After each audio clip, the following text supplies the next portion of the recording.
Mga idol, samahan nyo nga po pala kami para bumili ng stud. Dito nga po yan sa San Juan, Candaba, Pampanga. Mga idol. Pero bago ang lahat, dito muna tayo tumungo sa may paligi, Candaba, Pampanga. Mga idol. Dahil dito nga po ay dagsaang isda kapag ganito bumabaha, mga idol. Tara, samahan nyo ako mga idol. Kung may mabibili tayo ngayong araw na to. Ikin mo si Mano ngayon. Tanong mo kung may isda pa.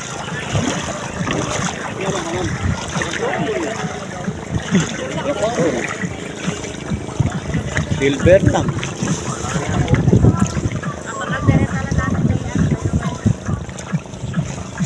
Mababaw ang baha ngayon. Dapat maliit eh. Dapat ganun pa lang. Mababaw lang baha. Ito, lumaragasa rin. Dahil din nga po pala tayo pinaladya po tayo ngayon pupunta sa San Juan, Candaba, Pampanga. Kasama ta. Dito na, tabangan lang tayo. Saan? Gano'n po ka na common eh. Inom mo. Kakain mo lang kahapon eh. At nahaya pa nga po pala tayong tumagi mga hindi ko naririnig yun. Nagre-reklamo na yung aking ano. Yun ang sit to. Paliligo sa resort to.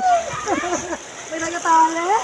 Sana At nandito na nga po pala tayo sa may San Juan, Candaba, Pampanga mga idol. Para maghanap ng isda at para na rin maligo mga idol. Diba niya titignan mo, baka mamaya ay maano dun oh. At dito nga po mga idol ay sobrang lalim ng tubig. Ay, mapa. Lubog yung truck pala, no?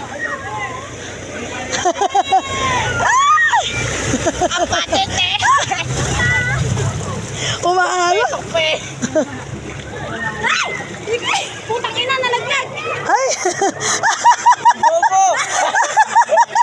Diyan. Ayun na. At dito nga po mga idol may nadaanan po kami, medyo malakas ang alon mga idol. Delikado nga po sa mga bata. Kaya ito mga kasama namin mga bata ay todo kapit sa kanilang Tito Janjan mga idol. Ang Tito Janjan nga po pala nila ay aming kaibigan mula dito po sa may San Juan, Candaba, Pampanga mga idol. Kaya mo na yung mga ano. Binong. Anong mahina? Mahigit ka. Hindi ako makadaan.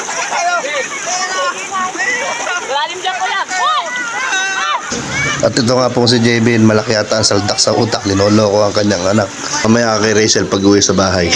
At di na nga po natin patatagalin ang ating video mga idol. Habang pauwi po kami galing po sa pamamasyal mga idol, nakita po namin itong bangka na may dala-dala pong isda mga idol. Kaya naisipan po namin lumusong kahit hanggang dibdib po ang baha mga idol.